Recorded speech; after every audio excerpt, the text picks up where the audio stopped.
That's right. This is where you have a conversation with your fellow listeners and with me, Jerry Usher, and my co-host, Debbie Georgiani. It's Take Two with Jerry and Debbie on the EWTN Global Catholic Radio Network. Debbie, great to be with you again. Great to be with you as well, Jerry. And I'm a little nervous about today's topic because it's really getting a little too personal. You know, overachieving. Really, I had to look at myself. I had to look at myself and look at all the traits of and, you know, being an overachiever and the good side of it, the bad side of it. And I really had to look deep. And so I'm a little bit, a little uneasy of where it's going to go today, but I hope I can grow and learn from it. And, maybe I'll be changed after this show. Who knows? So this show is a big, giant up in front of you. Oh, yeah. We're talking about overachieving. I think there's a little bit of, here's how every one of us overachieves in some degree at some point. Maybe that's true, maybe not. What do you think? What are your takes, dear listeners, on this topic? Are you an overachiever? Is it a good thing, a bad thing? What are some of the us to maybe go beyond our natural gifts and talents? Certainly with the grace of God, all things are possible, but I think there are also limitations to the things that we are able to do. Debbie, they say you can do anything you put your mind to. Some people say that. Well, I'll tell you, I couldn't run a 4-minute mile. I guarantee you that. No matter how much I try to overachieve and do it. So 1-800-585-9396. Call early. Get in and share your take on this topic today. Overachieving. 1-800-585-9396. And Debbie, there are really a lot of traits that we can look for in ourselves, I think, to maybe determine if we are an overachiever.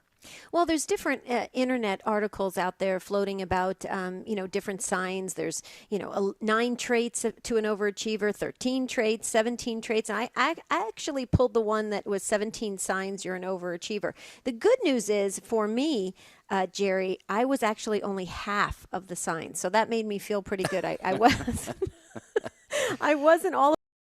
Some of the traits I really had to kind of look at again and again and dissect it and then, figure out how that showed up in my life and even childhood. And I realized that, for me, I put a tremendous undue pressure on myself to, I tend to borderline being a perfectionist.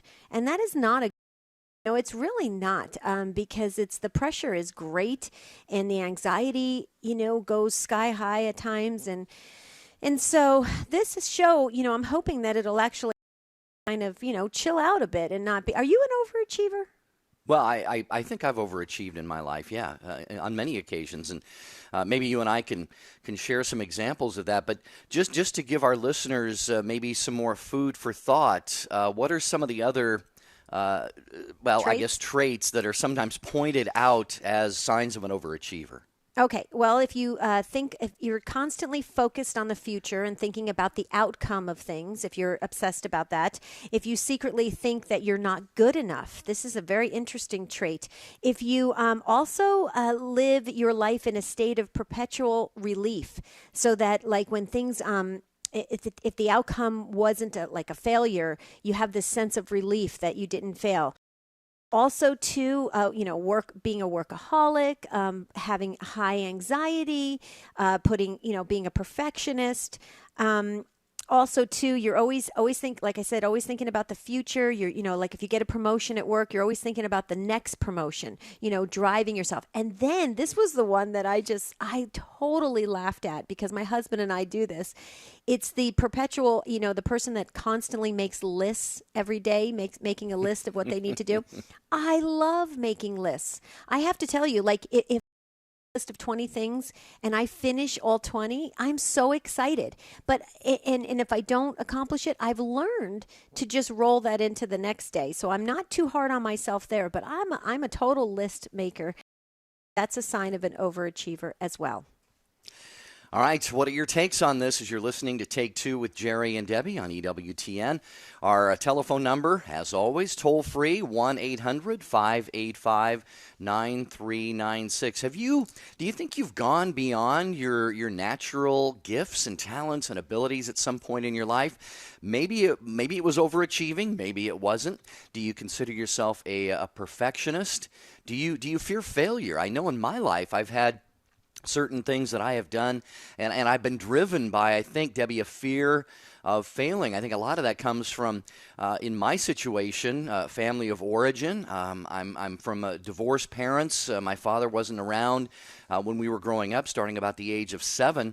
And so I think I can look back on a lot of things in my life and see where I was driven to achieve maybe as sort of a pursuit of affirmation or attention or affection or approval, these kinds of things. So all of these are things that you can call in and talk with us about, 1-800-585-9396. Debbie, is there something in particular, a specific example from your life that you could share? I have many, actually. I grew up playing golf. My dad was a very good golfer, and he wanted at least one or a couple of his children to really take up golf seriously. And there were a few of us in the family. There's 6 of us in the family, and 3 of us really, I think, play golf, pretty well. My dad was really pleased about it. My sister and my brother and myself, and my other brother plays too, actually. So 4.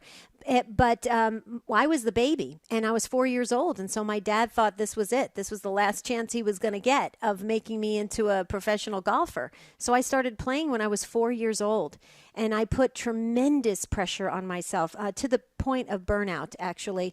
And I ended up quitting golf altogether at age 18, just of turning, had everything lined up to become a professional. And I quit at 18.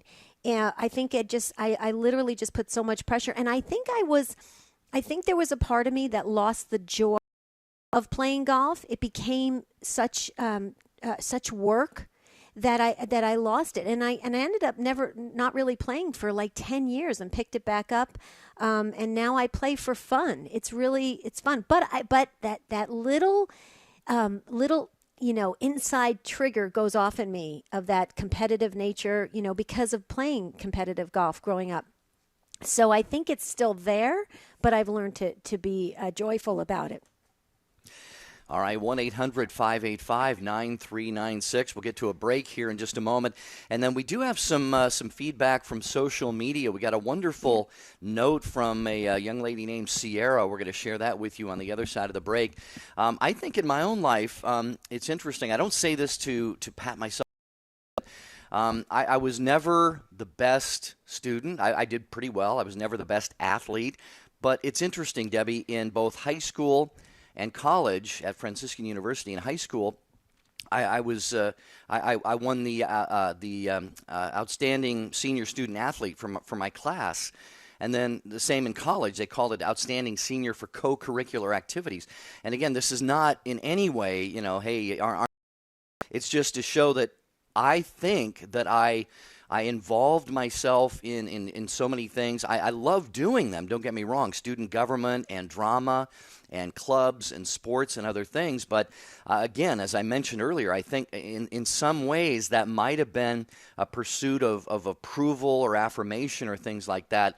And so I thank God for all the blessings that he's given me. But I do think that there were occasions like that when I was definitely an overachiever. So maybe you who are listening right now, perhaps you've got some examples of your own. We'd love to hear from you. Maybe you think that, there's no such thing as an overachiever. We're supposed to strive for excellence and do everything exceptionally well, and God gets all the glory. So let us hear from you, 1-800-585-9396. As we go to the break right now, it's Take Two with Jerry and Debbie on the EWTN Global Catholic Radio Network. Tomorrow we're going to talk about homeless kids and youth. It's a rapidly growing problem in our country and probably elsewhere, so that's coming up tomorrow right here on Take Two with Jerry and Debbie. Stay with us. More coming right up.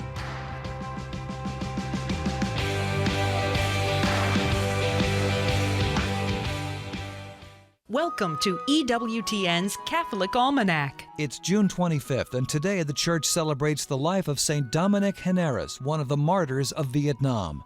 Politically inspired persecution in that country led to the death of thousands of Catholics and other Christians. Dominic was beheaded in 1838. Also today, the church honors St. Prosper. He converted people from the heresies of the day by explaining true church teachings. St. Prosper died in 460 A.D. Every person is the image and likeness of God and is planned by Him. From conception to natural death, the dignity of a person must be recognized and cherished. Every human being, young or old, male or female, healthy or disabled, deserves to be loved and is precious in God's sight. To join Human Life International in this discussion, visit truthandcharityforum.org.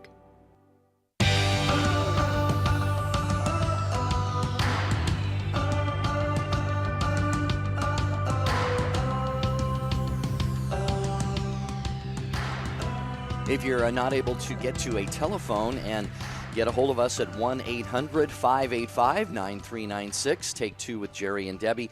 You can always send out a tweet. Twitter is at Take2Show, and the number, not the word spelled out, but the number 2. And you can post comments on our website, take2show.com, or send us an email, take2@EWTN.com. We're talking about achieving, and Debbie, we had a wonderful message from a young lady named Sierra. I thought we would share some of that with our listeners. It's really kind of fits right in with what we're talking about. Well, Sierra had responded on the Facebook posting about what are your thoughts about being an overachiever. And Sierra was sharing a take on it. She's an artist, and she just got accepted to John Paul the Great Catholic University in San Diego, which is a wonderful university. And Sierra is 19 years old, and she was how, sometimes we can think that it's overachieving, but really it's gifts that were given by God and to be used for the glory of God. And she has a real passion and a real desire to make, I believe it's Catholic films for children. And she wants to use her artistic ability to do that and to cultivate that. And she just neat gal. You can feel that through her writing, and we're just so pleased that she took the time to share her thoughts.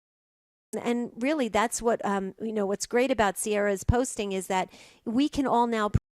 She reaches those dreams, and she achieves those desires to have Catholic films for children and to use her artistic ability. So, way to go, Sierra! Thank you. Keep posting. Keep sharing your thoughts. What I love about Sierra's story is she shares that without ever taking an art lesson at the age of 11, she won her first state art competition. 3 years later, won 3 more competitions, all of them first place, and at the age of 16 began illustrating children's books. So, yeah, again, excellent, Sierra. Thank you for sharing that with us, and we'd love to have others of you weigh in on this conversation about overachieving.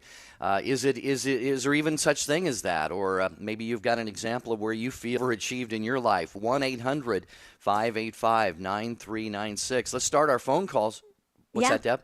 No, I was excited because Maureen's calling in from New Jersey, and I want to get to Maureen because I actually want to find out what part of New Jersey she's from because I'm from New Jersey. So, hi, Maureen. Hi, how are you? I'm from sort of south central New Jersey. I'm from a little town called Crosswicks, but it's in the Bordentown area. I don't know. Okay, is that near Cherry Hill or no? No, that's south. So okay, we're about half an hour or so north of that. We're more towards the Trenton, Princeton area. Oh, got it. Nice area. Beautiful area. I'm actually from northern New Jersey. I'm from, it's called West Caldwell. Yeah, I know where that is. Yeah, very cool. Well, hi. What's your take today on overachieving? Well, I think, first of all, in our current generation, there's no such thing as overachieving. I mean, studies have shown that we use less than 10% of our brain. God has given us abilities that we haven't even begun to explore. And I think when you look historically at the achievements of mankind, I mean, of course, the Industrial Revolution was phenomenal. But when you look at people like Michelangelo or Blaise Pascal, these people excelled in theology, in music, and in mathematics. So I think we've actually regressed. I think our children have been dramatically dumbed down I'm the mother of 3. I guess you would say I was a classic overachiever myself, but I don't think so. I think probably I never even tapped into, as I've gotten older, I recognize I haven't even tapped into probably what I was capable of. And I think that we expect too little from our children. We haven't taught them that every day they have to strive. And it's very hard in this current climate of no winners, nothing's the best, there's no American exceptionalism, et cetera, et cetera, et cetera. It's hard for parents to really impress that upon their children, that every day they get up, they make a decision about whether or not they're going to do well. It's like St. Teresa said, do little things with great love, do them excellently. So, I just don't think that's stressed in this current environment, in this current generation. Right. I would agree with you wholeheartedly, Maureen, because I remembered at different competitions, if you will, when they weren't competitions when my children were participating, and they would give everybody ribbons, and nobody would be a winner.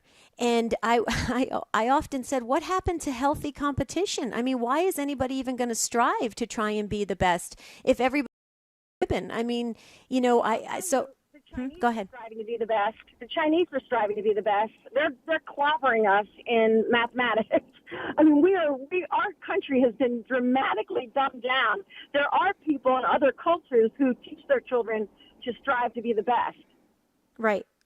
Well, but the one thing I just want to ask, though, is where is the line? Where is the balance where we instill striving to be the best, but not, burning our youth out? Because I do know there were, when I was a religious education director, Maureen, I had a lot of kids that literally would fall asleep during the religious education classes because they were waking up at 4 and 5 in the morning to finish their homework assignments. They had just too big of a load of classes and homework, and these kids were falling asleep, and they were literally begging me. They said, "Is there anything you can do? Can you tell my parents I'm exhausted?" So where is the line? Like, where do you think? I mean, could you help us maybe impart what are your thoughts about that? Well, my thoughts are this: were they tired because they were being pushed in sports, or were they tired because of the school load? I don't know. So I don't know. Exhausting them. Were they up playing video games? I don't know. All I know is that the results that our children are getting are dramatically lower than their advanced nation. And we are throwing money at education, and we're getting zero results for that. We've become the politically correct generation. I'm not sure those children are falling asleep, or maybe their minds are not trained because of video games, because of television. Maybe they're not trained to be able to concentrate. So I don't know why they were tired. I have not seen any school give children such a heavy load that they would wake up at 4 in the morning to finish their class assignments. Now, I do know parents push their children into hockey and soccer, and their extracurricular activities might be exhausting them. But the results that we're getting don't prove that our children are being well educated, that they're retaining the information that they're getting. Right. And, I mean, other countries are clobbering us in the sciences, in math. I mean, even literature. My father is a World War II generation. I found some of his 8th grade work that he was given. It's like PhD work now. I mean, when our grandfathers said they had an 8th grade education, they probably had the equivalent of a college education in this generation. Yeah. Well, Right. But Maureen, let me ask you this question, because you bring up a good point. Maybe as parents, we're living vicariously through our children, and we're putting them in, tons of sports. And maybe this is not what's best for children. Children need to express what their desires are, or what sport they gravitate towards, or what musical instrument, or maybe not. Maybe they gravitate towards poetry or books, or, something of that nature. Maybe as parents, we're pushing our kids in, it's kind of like, I always say, it's like playing darts. You're throwing darts at a dartboard. It's going all over the place, but there's really nobody, focusing in. So that's very interesting. Jerry, what's your take on it? That Maureen's got some good points. Well, I was going to bring up the same thing. I think a lot of parents vicariously overachieve or strive to overachieve through their kids, and all of this really requires a lot of balance, and I think, Debbie, a lot of discernment. And this is one of the areas where we can tie this topic in with the spiritual life, with God. As parents, we've got to be so discerning. We've got to push our kids to excel, but not to the point of where we're kind of living our dreams through them. So, Maureen, thank you for that great call. We've got others we want to move along here too, but God bless you, Maureen. You are really spot on so many things, and Yes. I think we need to really take there is definitely a flip side to this coin, this question of overachieving. That is, are we allowing our kids to underachieve? That's another great question in and of itself. I'm just reminded of St. Paul, what he writes in 1 Corinthians chapter 9. It starts in verse 24. Do you not know that in a race all the runners compete, but only one receives the prize? So run that you may obtain it. So there is no question, Debbie, that we are called to strive for excellence, but to do so, as you said, in a way that's fitting with the desires that God puts on our hearts. Right. What was the scripture passage? Can you cite that again? 1 Corinthians 9, starting at verse 24. Wow, that is awesome. Well, Maureen had some awesome, great comments that actually started our listeners calling in. So this is wonderful. There's room for you, though. So we'd like you to jump in and share your take on this topic of overachieving. Is there such a thing as overachieving? Or are we underachieving? Or are we, just not really having a good grasp on what overachieving is? Please call in and share your take. We want to learn from you at 1-800-585-9396. Or if you're outside of North America, you can dial in the country code 1-205-271-2985. I'd like to hear from Italy. I want to just hear from Italy one time. Well, we did hear from Detroit. Cindy is on the line in Detroit, Michigan this morning. Cindy, you're on Take Two with Jerry and Debbie. How are you? I'm fine, thank you. Right at the end there, the thing that I had called about, I'm not sure what the screener put up, but I'm an Olympic gold medalist in swimming, and quite some time ago. Certainly sports have changed in terms of training and a lot of other things, although we worked very hard at the time. But I mentioned to the screener that what I saw a lot of, even back in 1964, was the Tokyo Olympics. And it's still true today, are parents trying to live vicariously through their children. I swam with a number of ladies that, and I'm from the Detroit, Michigan area, so we weren't exactly the mecca of swimming at that point in time. Mm-hmm. But I trained with a couple of friends that were probably as good as me. In fact, one of them used to beat me in workouts a lot. But every time it came to competition, she was, I always beat her. And she never went on to achieve what I achieved, which God blessed me with. And but it was parental things that, parents trying to live through their kids, pushing them. Whereas my parents were always very supportive, but always, were checking with me how I was doing. Did I still want to do it? Was my heart into it? Of course, they had to sacrifice a lot for me, too. And so that was my comment. Yeah, Cindy, you bring up so many good things there, and I love to hear what you said about your parents, that they kind of took your pulse every now and then or checked your temperature. Are you okay with this? Are you comfortable doing this? Did you? And we've got a break here coming up in just a moment, Cindy. So can you hang on the line for a minute? Because I want to pursue some of what you said there. Can you stay with us? Sure. All right. Thanks, Cindy. Yeah, Debbie, this is so important that parents, this conversation, talk to your kids, yes. And see what it is that they want to do. And it seems like, and we'll hear from Cindy about this on the other side of the break, it seems like she was very comfortable in pursuing this, felt the support of her parents, but not overly pressured. So we'll actually get Cindy's thought on that. We've got Drew and Lori and John Plenty more calls to get to. Take two with Jerry and Debbie on EWTN. We're talking about overachieving. Is there such thing? Are you an overachiever? Do we ask our kids actually to underachieve? That and more coming up next. Stay with us. What's stopping you from becoming a Catholic? Why can't women become priests? I don't understand why I have to earn salvation. How is it possible that God created? I need to confess my sins to a priest. Why is the Catholic Church so unwilling to The Catholic Church is too rich. Catholics worship Mary and are committed. As far as I'm concerned, all religions are equal. You are called to communion with Dr. David Anders. Today, 2 p.m. Eastern, on the EWTN Global Catholic Radio Network. Did you know the fact that some conditioned reality exists, say a cat, is evidence for God? Consider the cat would be nothing without its conditions existing right here and right now. Conditions such as its cells. But the cells would be nothing without molecules, and the molecules in turn would be nothing without atoms, etc. If this goes on ad infinitum without an unconditioned reality, then we would end up with a series of non-existent conditions because no condition in the series could ever have its conditions fulfilled. But for the cat to be dependent on a series of non-existent conditions means that the cat wouldn't exist. But the cat does exist. Therefore, there must be at least one unconditioned reality that is the ultimate source of the fulfillment of the conditions necessary for the cat to exist right here and right now.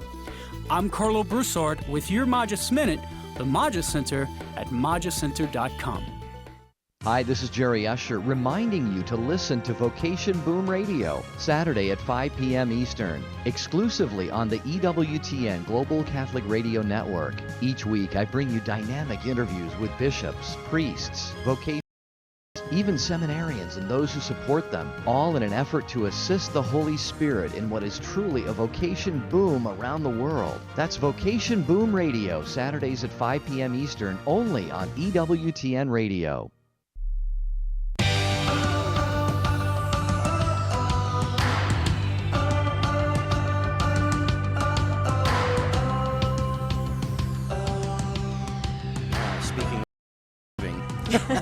Jerry's everywhere. I'm everywhere.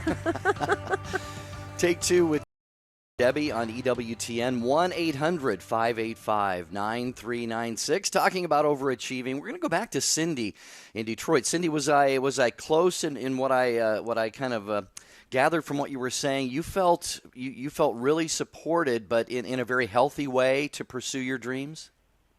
Absolutely. I think my hardest period of continuing on was I had already achieved state championship and had qualified times for Olympic or for national championships, and I was about 14, 15, that freshman, sophomore area, and my friends were all dating, and my friends were all doing things on the weekends, and I was off to the weekend, and I was kind of, not sure what I wanted to do and everything, and my parents sat me down and said, look, you're doing wonderfully. You're on a good track. Is it going to do? I mean, because, we support you either way. And I took about a week and thought about it, and I thought about my friends and all the places I got to go, other school friends didn't get to do, and et cetera, and I decided to go ahead and continue with my swimming. And when I made that decision, I decided that if I was going to do this, I was going to put every effort, every second in that pool. And that's what happened. Well, yeah. And Cindy, it sounds like you, at that point when your parents gave that, decision over to you, you owned it. And then you took it and you ran with it. But Cindy, I have to just share with you or ask you, actually. First of all, I want to say you said you were an Olympic gold medalist. Thank you so very much, for representing our country and doing it in such a wonderful form and to receive the gold medal. That is huge. And thank you for taking that on and doing that.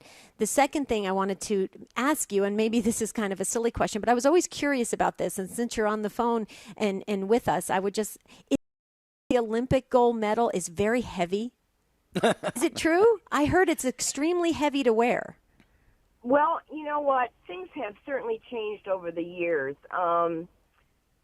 As far I know that my gold medal was not, everybody asked it was all gold. No, it's not. And at that time, for a number of Olympics in a row, the medals were exactly the same.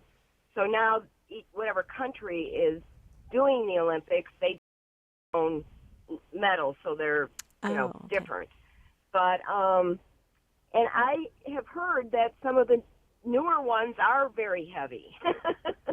Oh wow! Wow. It's I don't know. It's about mine's round and is about 4 inches in diameter. It's a round one.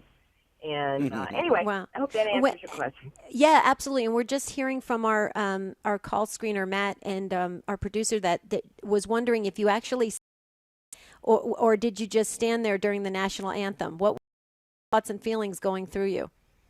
I sang. Absolutely. You did sing. Okay. Cool.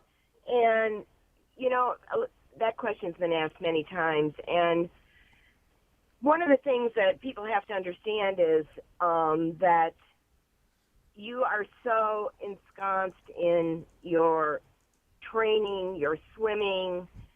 I think, and I was 18 at the time, and I think looking back on it, I have a different perspective, but it was the most amazing moment. But I think I appreciated it more afterwards than I did while it was happening. Does that make sense? Oh, yeah, absolutely. Yeah. Wow. It's just something you do. It's something you did, something you achieved, and you watch the flag go up, and it's a feeling you can't even explain, as many folks have said. But as you go on in life, and I had the opportunity to travel all over the world by the time I was 22, and those experiences that are carried forward in your life are the things, when you're looking back, you really start to understand. Wow. Cindy, great contribution to the program. Again, congratulations on that. And thanks so much for listening to Take Two with Jerry and Debbie and for calling the program. We sincerely appreciate it. Well, thank you, and God bless you. Thank you, Cindy. Our phone number, 1-800-585-9396. We're talking about overachieving and, I guess, by correlation, underachieving and perfectionism and all sorts of things like this. We're going to go to John next. John, Montana. John, welcome to Take Two with Jerry and Debbie. Hi there. How's it going? Good. John? Oh, well, not too bad. Just kind of flipping through the channels, and I thought that was an interesting topic. I think it was more along the lines of, it really caught my ear, the other woman that was talking, and I wanted to kind of give in my 2 cents. So I grew up like being forced into a bunch of sports. I went to nationals in soccer when I was young. I went to championships in marching band, and I did all these things, and really all I wanted to do was just hang out and play video games. Like I didn't want to. And, you know, I was successful in my extracurricular stuff and as well as in school, but I just wanted to play. And eventually my parents were like, whatever, you know, it's cheaper to let you play video games. We're going to let you play video games. And now I play video games for a living. Wow. And I make a pretty good income just sitting on my ass and playing games.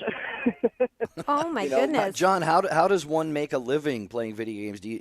Are you like a test player or something for the games? No, not at all. Okay, so the several ways that I did it. Well, the first thing that I did when I got out of high school was I went to a bunch of tournaments, and it's kind of like a gamble. So you go to a bunch of people, and they're very competitive. And you put like $30 in a pot, and whoever comes out as first place at the end of it takes the pot. So I made, I like in about 3 years, I made about $20,000 doing that. Now it wasn't much, and I still had to work, but you know, it wasn't enough to sustain me. But it was like a side thing. But now what I do is it's a live streaming called Twitch. And what it is people can watch you play video games, and if you're good at it, to you to learn from you, and they can ask questions from you live. And I play a game that has nearly 30 million people that play, and I wouldn't say, and they have even professional circuits where these people make upwards of $1 million, just playing these games.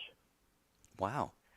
And I mean, and a lot of people know about it because it's kind of like, for instance, you never see, if you saw a professional golfer and it wasn't Tiger Woods, you probably would never know it. And because you don't watch golf, you're not interested in golf, how would you know that this exists? So it's, and there's they sold out the Staples Stadium last year in seconds. And they filled up the Staples Stadiums for people playing video games. Debbie, I'll tell you, things have changed since you and I were in high school a little bit here. Oh, yeah. I used to play that game. What was that? Pong or whatever? That it was so elementary. The ball used to go back and forth. It was like ping pong. Sure. So that totally dates me. Yeah, well, my thing was, I wish I had, I may not have made as much as John has, but I wish I had a nickel for every quarter I put in the Pac-Man machines. That's Pac-Man, right? Back there in the early 1980s. John, well, it sounds like you're doing okay. We appreciate you listening, and glad you kind of stumbled upon the program today and felt the inspiration to call in. God bless you, John. Thanks for sharing that on Take Two with Jerry and Debbie. We're going to get to more of your takes on this question of overachieving. Are you an overachiever, or do you believe that that's not even really possible? We had a caller earlier express that she thinks we actually expect too little of especially our kids nowadays, but even ourselves, Debbie, I think as adults, we can kind of come in a little bit under where our potential is. Yeah, and I just want to share something. My girlfriend just texted me from Nebraska. She's listening, and she said that she was resonating with the overachiever list that I was talking about. She said it sounds familiar to her, and she said, "Do you think I'm an overachiever?" So So that overachiever list, I think, is a very common thing. If you keep lists and, it's something that you want to accomplish on a daily basis, have you thought about that you could possibly be an overachiever? I mean, we're talking about the term overachieving today. And so share your takes on it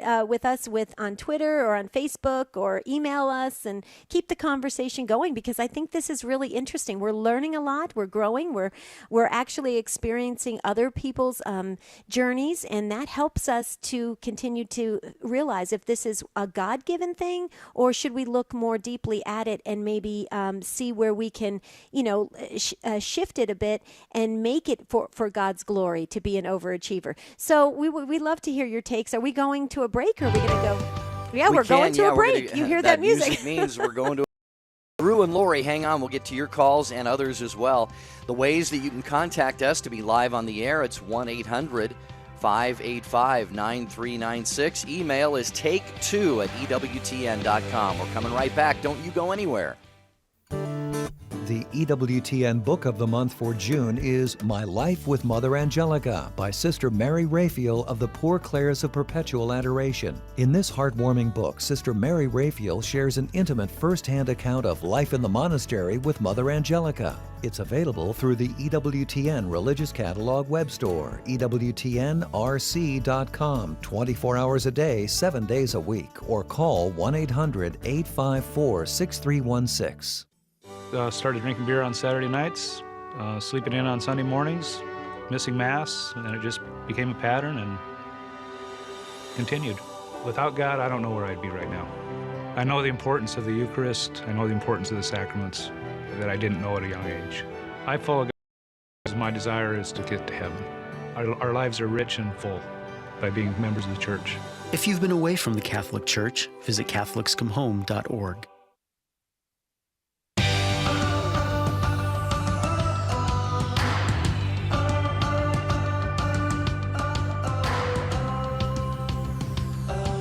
Once again, a reminder, tomorrow on Take Two with Jerry and Debbie, we're going to talk about homeless but homeless kids and youth. I was actually just in the Portland, Oregon area and Vancouver, Washington. I spoke at a men's conference last Saturday, and this is not unique to that area, but I've noticed as I returned to Portland, I lived there a number of years ago, that a lot of young people, kids and youth, homeless, living on the streets, and I'm sure a lot of it is because they just don't have a welcoming, nurturing environment at home. Maybe they don't have a home. Maybe they don't have parents to live with or what have you. But Debbie, I think a lot of them, and we're gonna actually have someone on with us to talk about this, but I think a lot of them actually make the choice themselves. They just simply want to strike out on their own. They don't want to be under authority, what have you. And so I think it's really a problem. We're going to take a look at that tomorrow. Yeah, it's a serious subject, but there's a lot we can do to help in small ways. So tomorrow is going to be a very important show, a life-changing show. So please make sure you mark your calendars and tune in to Take Two. Jerry, can I quickly just do a shout out to two different things real quick before we get to the next call? Is that okay? Okay, real quickly, I just want to say congratulations to the Leonetti family. John Leonetti, he's a great gifted speaker, and maybe he's listening right now. So, John, congratulations! The birth of their daughter Gianna just came into this world, and how awesome is that? And he writes, Gianna was born with a loud cry. John's with Iowa Catholic Radio, by the way. They carry Take Two with Jerry and Debbie. Yes, so congratulations, John, to your family. How beautiful is that? Love the name Gianna. And then also another quick shout out to Jessica. It's a young gal I met yesterday with her mom, Tina, and they are tuned into the show, yesterday's show, I believe, or the day before. They got it on take2show.com. And Jessica responded on Facebook and just shared that she enjoyed our encounter together and talking. She has great dreams for her future, great young gal. Now she's listening to Take Two. But Jessica, if you could email me at take2show, take2 at EWTN.com, I would love to respond to you. And she wants to be a veterinarian, and she just has great dreams, and she's a great gal, and now she's listening, and I think that's wonderful. All right. Back to the phones. Drew, thanks for your patience listening in Boston to Take Two with Jerry and Debbie. Hi, Drew. Hi, Jerry and Debbie. How are you? Good. How are you? Very well. Thank you for asking. What's that? I said I enjoy your show, and good luck with it down the road. Oh, thank you, Drew. Keep us in your prayers, please. Yes. On the topic today, I was just telling Strina, what you're talking about overworking, and I am so guilty of it. But it's such a catch-22 situation because, the bills just keep coming in, too. And we have a 12-year-old, and we've had him in this private school ever since kindergarten. And talk about peer pressure and parents keeping living within their children. We see it all the time. We're older parents. We're divorced now, but, we stay close and for our son and everything, but this private school, it's expensive, and we really can't afford it, but we do it for them, and but we see it all the time with these children. The parents, they just overwork these children. One of my son's friends, he does tree. He goes to these camps, and and he puts pressure on my son, saying that. You're not good enough in this sport, and he tries too hard, and he feels guilty. And I try, don't let it bother you. If you don't want to play, you don't have to play. But it's just that you could see it with these parents and stuff like that there too. That they just put so much pressure on their children, and then it's like it's almost like bullying on the other end if these other children can't keep up with them and stuff. It's tough, right. Working too much and trying to keep up with everything, and then feeling guilty, and then worrying about your son and that he's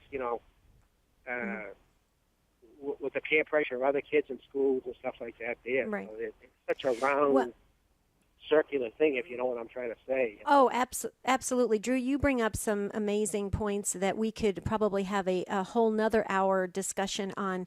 But Drew, I want to just share with you, your observation about how, as parents, there's so many that are trying to push their children to excel and to really, rise up into something of greatness.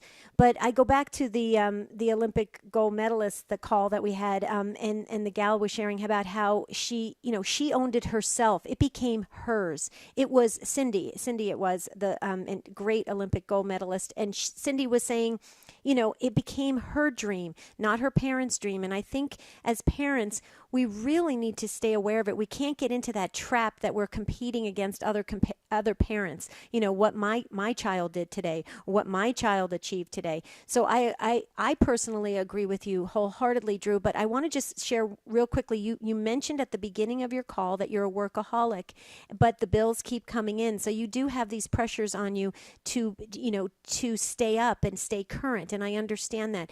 May I suggest, though, that you have to work really hard at the moments you do have where you can be in a relaxed, environment, having a meal with your child, or going, out, movies are not the greatest thing. I will tell you, parents take their kids to movies, but that's a side-by-side activity. You're not talking with your children. You're watching a movie. So when you go, I always say meals are great. Jesus, when you look in the Bible, he spent, you hear all the meal times they had, long duration of meals, because you're talking, you're looking at each other.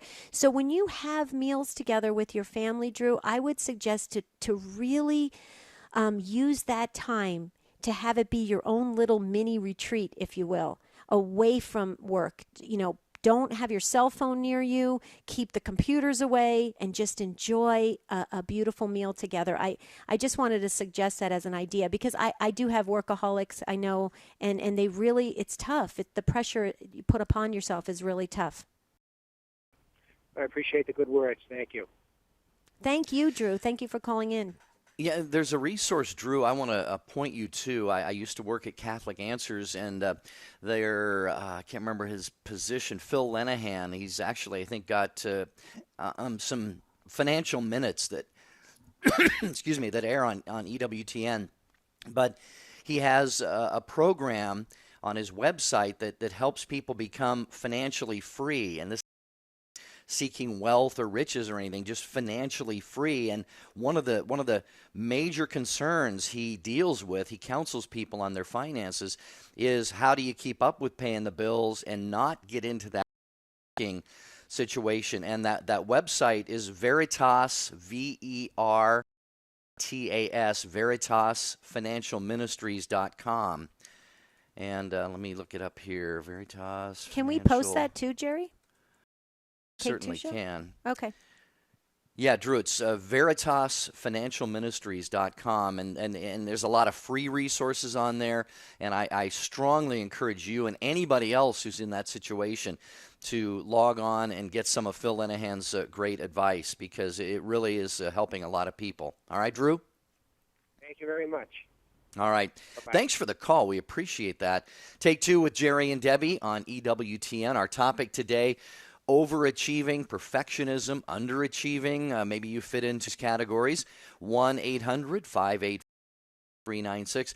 Just a few minutes left. We're going to get to Lori, who's calling from New York. Lori, listening on the station of the Cross. Hi, Lori. Hi, how are you? Doing all right. Good. How are you? What's your take today? Well, my first comment is, Debbie, I just find it funny that here you are worried about being an overachiever, so you found the list that had the most criteria on it to compare yourself to. I think that's the definition of overachieving. You know me so busted, well. Debbie. You're busted. But I just, there's a debate about whether it's overachieving, but all things are possible through God. And I think that's the test. If you're achieving it, then it's God's will. And that's not overachieving. That's living in His will. If you're striving for something and you are not having success at it, you need to consider whether you're just going in the wrong direction, and that's not what God wants you to do. And I think it comes down to obedience. If you're doing it for you, it's probably overachieving. If you're doing it for God, it's not. Just recently, within the last 2 weeks, I am well beyond my college years by about a generation. And within the last 2 weeks, really have been feeling called to go back to go back to school and get a master's degree in what my bachelor's was in. And it was a career path that I thought I was in college, and then graduated and made other life choices that were not necessarily honoring, and apparently had an awful lot more seasoning that I needed to go through. And here I am, like I said, a generation past college, and now I'm seasoned enough that God is now telling me, now go back and get your master's. Now become a counselor. You've learned a lot in the last 20, 30 years, and now it's time to make that your career, because now I can go into being a Christian counselor as opposed to just a counselor. Wow. So I probably overachieved when I was younger. But Well, I want to forgive me for jumping in, Lori. We just have about a minute or two left, and the show is going to end. And I know that Debbie and I each have a little bit that we want to share with regard to what you said there. I love what you talked about. You know, you're seasoned now. You're more experienced. You're more spiritually mature. I'm sure emotionally and psychologically mature and able to handle the blessings that God may have waited a period of time to bestow on you. I know I've experienced that in my own life. Debbie, just one thing that Lori said, it's a fine line between, God obstacles to his will so that we persevere in pursuing them, but he also can keep doors closed that he doesn't want us to go through.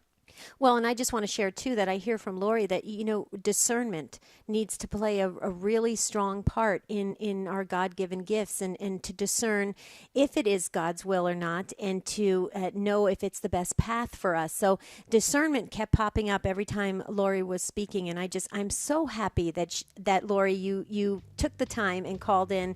Wow, this has been a great show, Jerry, and that music just keeps popping up every few minutes. I think the show has ended.